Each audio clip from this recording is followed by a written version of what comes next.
ఓం శ్రీ గురుభ్యో నమః. మనం సర్వత్రా విజయం సాధించాలి అంటే శ్వాస విద్యను ఎలా ఉపయోగించుకోవాలి?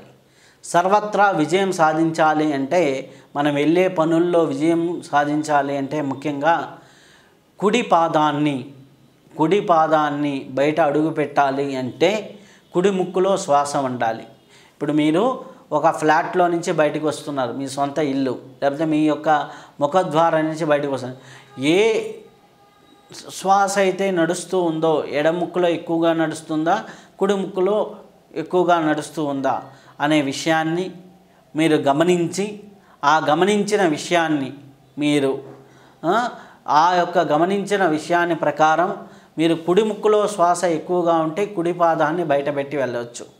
అలాగే ఎడమ ముక్కులో శ్వాస ఎక్కువగా ఉంటే ఎడమ పాదాన్ని బయటపెట్టి ముందుకి నడుచుకుంటూ వెళ్తే గడప దాటేటప్పుడు ఎడమ పాదంతో అడుగు వేస్తే చాలా బాగుంటుంది. ఇంకొక సాంప్రదాయం ఏంటంటే కుడి ముక్కుతో ఉన్నప్పుడు కుడి కాలుతో 5 అడుగులు, ఎడమ ముక్కుతో శ్వాస ఉన్నప్పుడు ఎడమ కాలుతోనే 4 అడుగులు ఇట్లా కూడా వేయచ్చు.